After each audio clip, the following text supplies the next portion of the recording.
Gran parte de la flota de la primera superpotencia del mundo se encuentra en estos momentos en el Mar Caribe, apuntando directamente a Venezuela, y el mundo entero se encuentra en ascuas. ¿Realmente invadirán el país o se echarán para atrás? En el video de hoy no analizaremos muy a profundidad la realidad geopolítica, sino que filosofaremos al respecto. ¿Es correcto invadir Venezuela? ¿Se democratizará el país a lo Panamá 2.0 o será el diablo como un Irak 2.0? ¿Te interesa? Dale, entonces quédate hasta el final del video.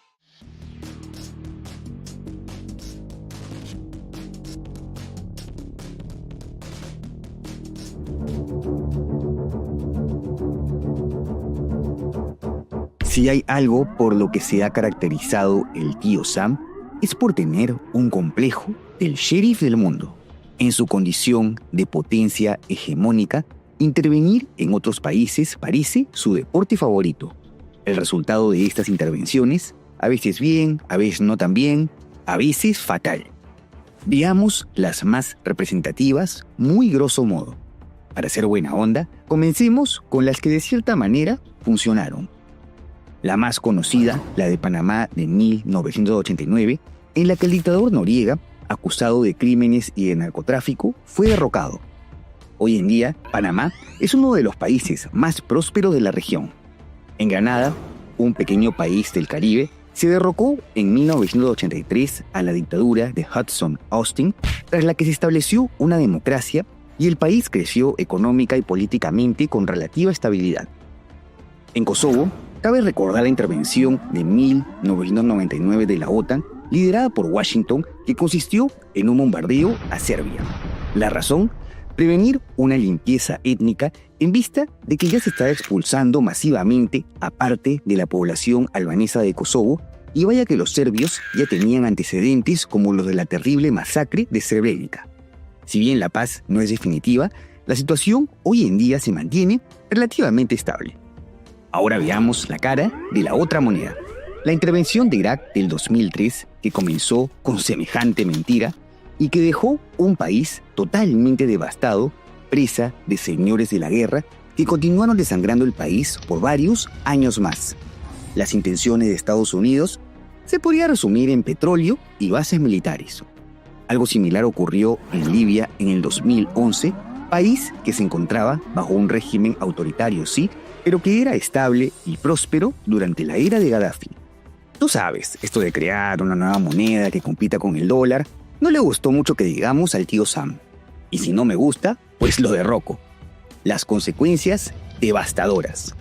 Por lo que, revisando rápidamente el historial de intervenciones de Estados Unidos, podríamos describirlas como una verdadera ruleta rusa, y depende mucho de las condiciones de cada país. En un rato analizaremos la de Venezuela.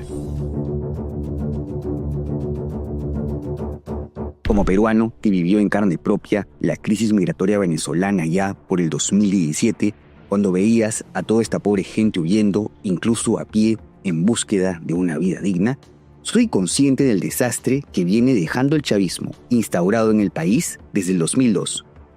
¿Que es por las sanciones económicas de Washington, que no sea un lacayo del imperio yanqui? Por el amor de Carl Sagan, dejemos de lado los sesgos.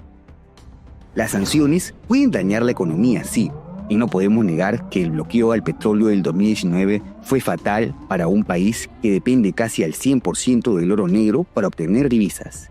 Sin embargo, la crisis económica, institucional y social de Venezuela comenzó muchos años antes del inicio de las sanciones fuertes. La hiperinflación, las expropiaciones masivas de sectores que fueron pésimamente gestionados, los controles de precios y de cambios absurdos y la destrucción del aparato productivo fueron la causa inicial del problema. Venezuela es, sin duda alguna, un régimen autoritario gobernado por una oligarquía que se rehúsa a abandonar el poder y que ha perpetrado violaciones a los derechos humanos al punto de que millones de personas prefieren desertar antes que intentar protestar y ser víctimas de la barbarie policial y militar.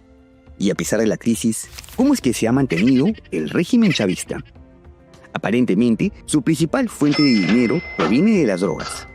La presunta organización clave el Cártel de los Soles, que estaría encabezada por los mismos Maduro y Diosdado Cabello, en complicidad con miembros de las Fuerzas Armadas venezolanas. Llegamos entonces al punto de colusión. La retórica estadounidense previa a la intervención militar va más allá de derrocar a un régimen autoritario. El discurso de Trump, que a muchos hace recordar a las disque armas de destrucción masiva en Irak, es que como el Cártel de los Soles ya es una organización terrorista, una intervención en el país está justificada para evitar que llegue más magia blanca a su país. Si bien hay actividad narco comprobada en el gobierno venezolano, la existencia de un cártel con estructura jerárquica no es una verdad absoluta. Entonces, ¿y ahora qué? Llegados a este punto, tenemos dos verdades absolutas.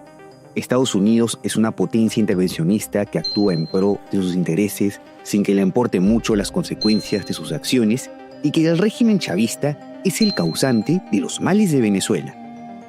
Nos metemos entonces en terreno complicado, responder a la pregunta del video, ¿intervenir o no intervenir? He ahí el dilema. Siendo nuevamente buena onda, comencemos con los pros. El primero y más obvio es que se podría iniciar un proceso de democratización del país. Un nuevo gobierno, tentativamente liderado por María Corina Machado, estaría alineado con Estados Unidos. Ergo, las sanciones se levantarían y la inversión estadounidense retornaría al país, lo que podría ser el primer paso para la reconstrucción económica.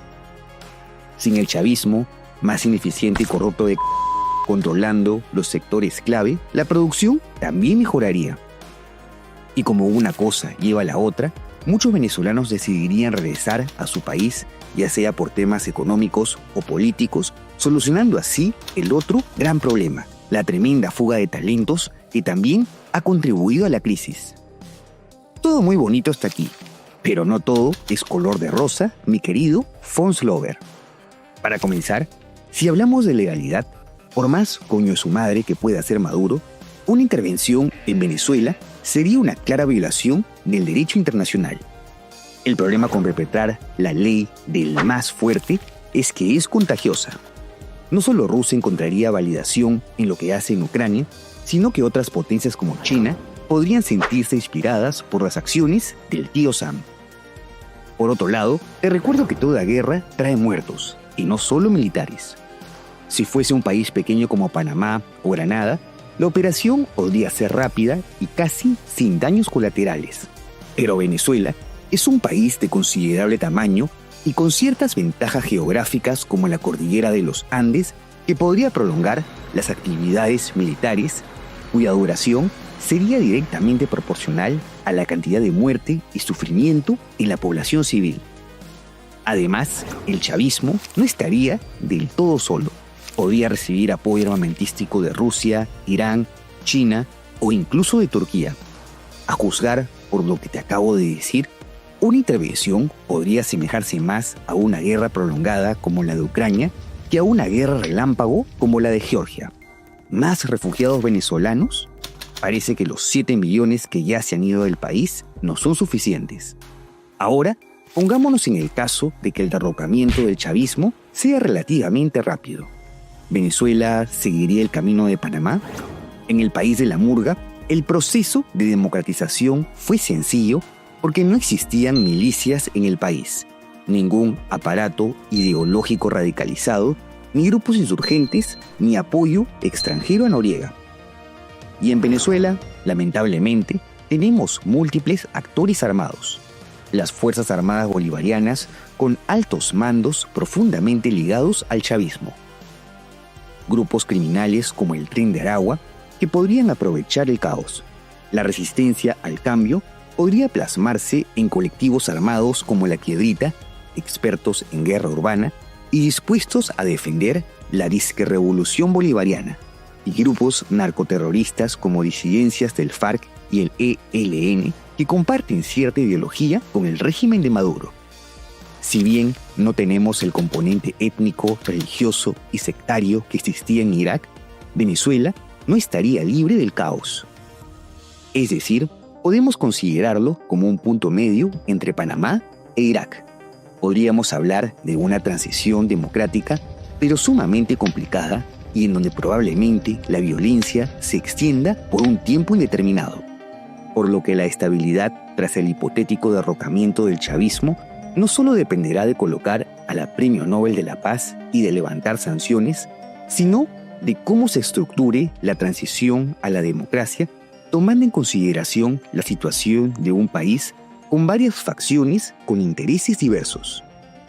Por lo que ahora sí, respondiendo a la pregunta del video, ¿es correcto que Estados Unidos intervenga en Venezuela? La respuesta depende del criterio que usemos para juzgar las intervenciones. Si evaluamos el resultado deseado, democratizar el país y derrocar al chavismo, la intervención podría percibirse como un mal necesario. Si evaluamos el coste humano desde una perspectiva realista, así como la legalidad internacional y la historia reciente de Irak y de Libia, pues la intervención podría convertirse en un desastre y nada nos asegura de que el remedio será mejor que la enfermedad si es que no se planifica una adecuada transición a la democracia. Si algo nos ha enseñado la historia, es que en geopolítica no hay héroes claros ni villanos absolutos, solo decisiones con consecuencias que podrían durar generaciones. Todo es cuestión de percepción. Ahora, cuéntame la tuya. ¿Crees que es necesaria una intervención en Venezuela? No te olvides de dejar tu comentario y de suscribirte al canal. Asimismo, te dejo en la descripción mis redes sociales y por si quieres ver los nuevos videos en preestreno y tener una mayor interacción conmigo, tus donaciones en Patreon, unamanito.net o miembros del canal son bienvenidas. ¡Hasta la próxima!